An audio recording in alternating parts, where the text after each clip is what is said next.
Hi, I'm Liz with Liz Toth Properties, powered by EXP Realty. I'm a residential real estate agent in Raleigh, North Carolina. Today's buyer tip is all about due diligence. What is a due diligence fee? What is a due diligence period? I work with a lot of folks who move here from out of state, and I find a lot of people don't understand what the terminology means. So I want to take a few minutes to talk about what it means today and how it factors into a real estate transaction. So I'm going to go ahead and share my screen. And I'm showing the first page of a North Carolina offer to purchase contract. So when you go on under contract in North Carolina, you're going to offer a purchase price, a due diligence fee, and an earnest money deposit. Now, all of these obviously are negotiable. The due diligence fee is what we're going to focus on today. So what is that? It's a fee that's made payable and delivered to the seller by the effective date of the contract. And the effective date is when everyone signs. What are you paying for? Well, you're paying for the seller to take the home off the market and allowing you to do all your inspections and investigation of the property. So I'll show you on page 2, you pick a due diligence period, which is also negotiable. It can be anywhere from 2 to 4 weeks. It depends on the situation, sometimes faster, sometimes it might be longer. And this period of time, you can do all your investigations. And during this time, you can back out of the contract for any or no reason at all and get your earnest money deposit back. Now, we'll look at some different scenarios and how that plays out if you close on the home, if you terminate during the due diligence period, or if you terminate after the due diligence period. But first, let's look at what you can do during the due diligence period. So Section 4 of our contract details out every single thing that you can do during a due diligence period.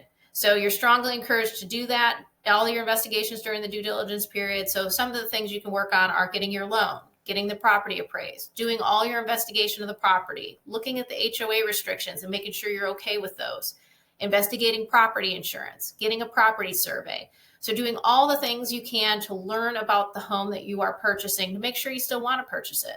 And again, you want to get this all done during this period of time. And this includes selling an existing property. So maybe you have to sell in order to purchase here.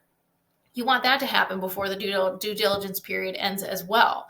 If you want to negotiate repairs, now homes are sold as is in North Carolina, but if you want to try to negotiate repairs or improvements in the home, you can do that. And it's recommended you do it during the due diligence period. So these are all the things that you can do. It's almost 2 pages of things that you can do during your due diligence period.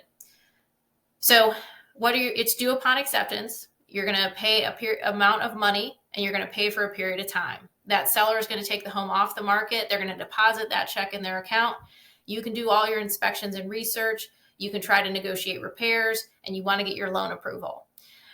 If you get all the way to closing, that due diligence fee that you negotiated gets credited back to you as a part of your deposit. If you terminate the contract, that due diligence fee is non-refundable. So let's look at a couple different scenarios. So scenario 1, the buyer closes on the house. They've paid a $2,000 due diligence fee. Their due diligence expiration date is May 1st.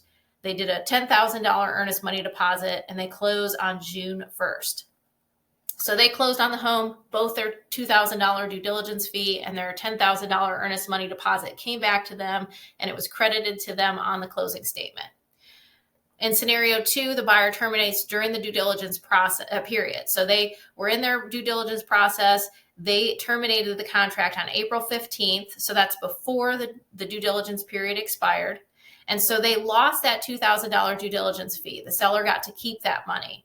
However, they did get their $10,000 earnest money back and they were able to deposit it back in their account. Scenario 3 is a scenario that you always want to avoid, and that's terminating after the due diligence period ends. Because in this situation, you're going to lose both your due diligence fee and your earnest money deposit. So you can see in this case, the buyer lost both those fees and it was $12,000. So that's a lot of money. So hopefully that explains what due diligence is.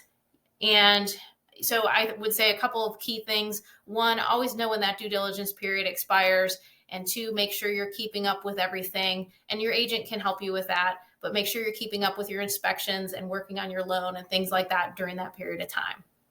If you have questions on purchasing a home in North Carolina or the due diligence period, feel free to reach out. If you want to see more information on buyer tips, what's going on in the real estate market in Raleigh, or see community tours or city tours, feel free to subscribe to my YouTube channel. I look forward to talking to you again soon, and I hope you have a great day.